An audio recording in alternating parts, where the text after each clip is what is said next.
Hi, wrestling fans. Thanks for clicking today's dreaded D-Rose report. Only a couple of more days left in this location. Noted before going into Team Punk versus Team Foley in Survivor Series main event, WWE officials, consider now doing a Ryback versus Cena versus Punk in a three-way for the WWE title for the main event. Of course, as seen, they made some major changes and booked Team Ziggler now and Team Foley after Survivor Series, as well as a triple threat with Ryback, Punk, and Cena. WWE kind of did the changes to the matches because they weren't really happy with the way Team Punk, Team Foley's announcement came off last week, and weren't happy with the buzz it was generating. You could have got a better buzz with a big fatty. Hey, new episodes of Legends of Wrestling premieres this Thursday on WWE Classics On Demand with Jim Ross, Pat Patterson, Michael P.S. Hayes, and Road Dogg Jesse James. Joining also is going to be Gene Okerlund for a no-holds-barred discussion and a special look at the history of the Monday Night Raw. I bet there's going to be some holds barred if you get off into the wrong area, because there are certain things you just don't talk about. WWE is going to be holding a live event in Stockton, California, Saturday, January 19th, of course, 2013 now. Tickets go on sale Friday. It's a 7:30 show, so get your money ready. Talk about money ready. Stephanie McMahon speaks in Spanish in a newly released Linda McMahon for U.S. Senate campaign ad generated, or rather geared just towards Latino voters in Connecticut. Stephanie says her mother understands the hardship many Connecticut families are facing since they faced similar hardships years ago. And the years ago she's talking about, I don't even know if she was even born now. They're not facing it now, let me tell you.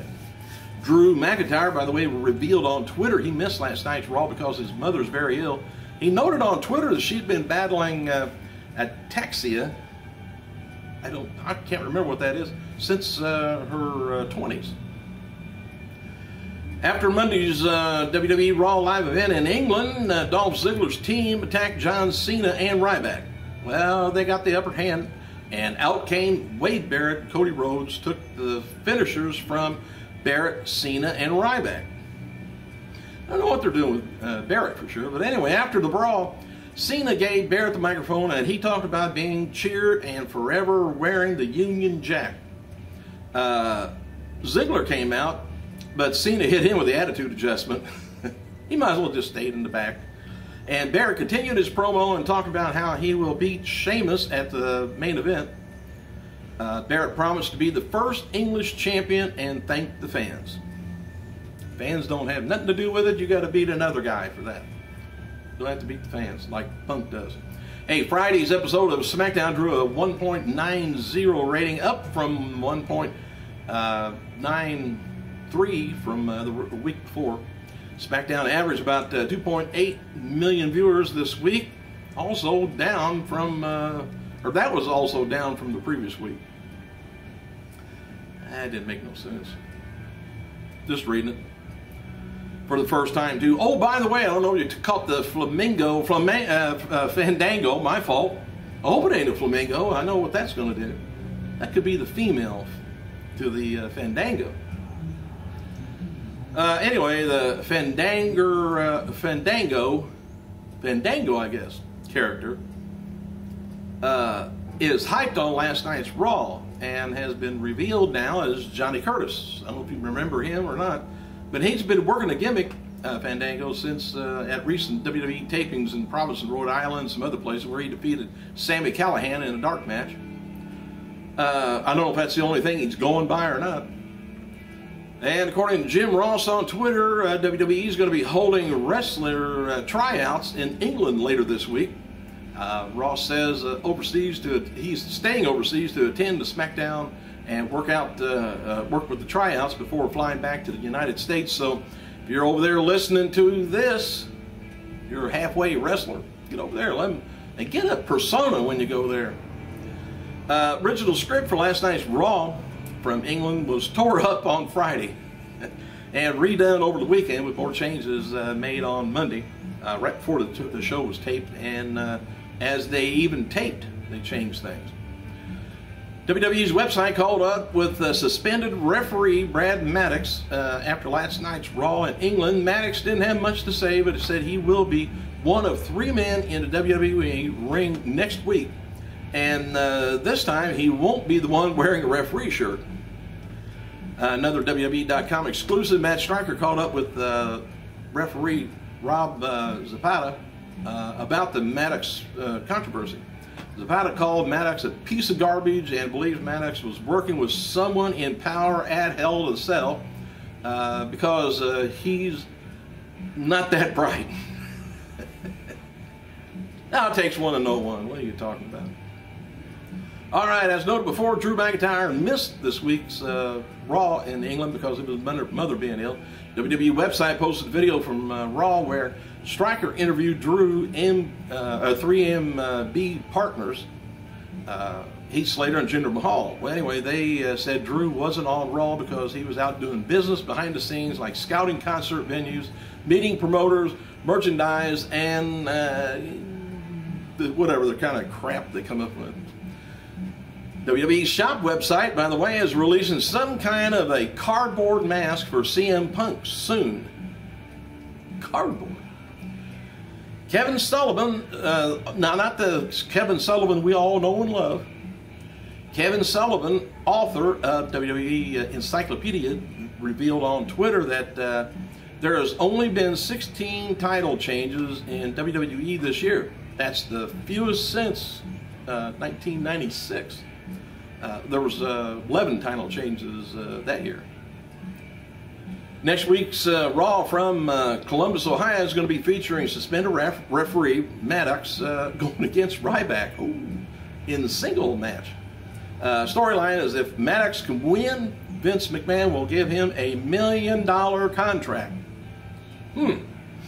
Next week's Raw, we'll see also the return of Jerry Lawler on commentary, and there's been some talk about him keeping the 3-man tag team with Lawler,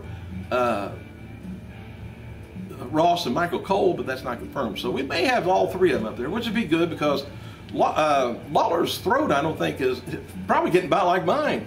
Hoarse a little bit. All right, because that's a long time to bull crap, 3 hours. Hey, WWE's going to be taping. I have a hell of a time getting through about 15 minutes.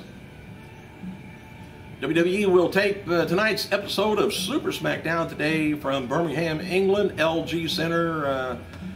Remember about the live coverage is going to be beginning around 2:30 on certain places on the internet, by the way, for the spoilers. And announced for tonight's SmackDown is going to be airing at 8 p.m. By the way, remember Tuesday, tonight, Super Tuesday, SmackDown. Unless you want to watch the repeat on Friday. Anyway, it's going to be on Sci-Fi, and as Orton taking on Del Rio in a Falls Count Anywhere match, which I usually like those. Sheamus taking on Barrett for the feature to be the featured match for the main event, the show on Saturday. And no other match has been announced except Sheamus Del Rio has been advertised locally. WWE has launched the official Twitter account for 3MBs, Heath Slater, Drew McIntyre, and Jinder Mahal. And second edition of the encyclopedia is officially in stores today. So now, whenever we say something and you don't understand it, look it up and it's probably out there. Today is election day in the U.S., by the way. And we should know. Now, please, you guys in America that's listening to this, get out and vote. You got to vote for the least worst. Remember that. It's the least worst because ain't none of them worth a crap, but it's just to get the least worst in there, and we'll go from there. So anyway, we won't know for sure if Linda McMahon wins the U.S. Senate seat in Connecticut or not after today, after 6 o'clock. And the New York Times predicts that McMahon has an 8% chance of winning today, down from 14% towards the end of October, and 12% from last week. So it's getting worse. She spent over $100 million in the last 3 years to lose. Can't you do something with that money other than do that? My God. Please do something else with it. Donate it. Help me out. Something. I don't care. Just stop that crap. Well, Vince McMahon as Triple H were at last night's Raw. F4W Online reports that both men were scheduled to leave immediately after Raw 5 fly back to the U.S. to be with Linda. Maximum Conviction, starring WWE Hall of Famer Steve Austin and Steven Seagal, is officially out today on DVD, Blu-ray, Redbox is going to have it, and a few other digital platforms. The NXT is giving free admission to all veterans with ID for their November 9th show at Planet City, Florida, at the Armory. And I think again on November 10th at Brookville, Florida, at the Armory. Notable for old Eric Young has teased that he may be leaving TNA soon. In an update, by the way, word is Young's contract with TNA is expires soon, and the two sides are close on terms of it for a new deal. Jesse Sorensen, though, if you remember him, he's been cleared finally to wrestle as he's being advertised to face Sonjay Dutt and a APWA event in Shinston, West Virginia this Saturday, November 10th. Sorensen's been out of action since suffering a serious neck injury at TNA's Against All Odds pay-per-views in February. No word yet when he's going to be back on TNA pay-per-view, though, but he came down, the guy hit him right on top of the head, and it was a bad scene. Matt Hardy wrote following on Twitter, likely to a response about Scott Steiner's new lawsuit against TNA that alleges Jeff Hardy wrestled him while intoxicated on alcohol, possibly drugs. Here's what this was. Another lawsuit. See if I can go get through all this. Since April 1st, 2011, my brother Jeff Hardy has been the most responsible human being I know. Jeff hasn't done anything wrong in life. It's since then. Now, he said since then, so I don't, let's see when the match was. Scott Steiner filed a lawsuit against TNA on Monday. Steiner alleges that TNA allowed and under the influence of alcohol and possibly drugs Jeff Hardy into the ring during a TNA live event in Mount Pleasant, Michigan. Steiner claims as a result he suffered nerve damage in his neck and back as well as injuries to his bicep. Steiner alleges that the TNA knew and should have known that their agent, employee, representative, and or servant was too intoxicated or under the influence of a controlled substance and should have not allowed him to enter the ring, thus endangering the life, health, well-being, and safety of Scott Steiner. The poor guy, the little puny guy, he's so fragile. Steiner is seeking $750,000 in damages. I'm seeking $750,000 too, just for the hell of it. That a coincidence. As of Monday afternoon, TNA has not been served with the lawsuit yet. There's a hearing set for November 30th where TNA is trying to get Steiner's first lawsuit dismissed. Let you know more on that later, but $750,000. I gotta go.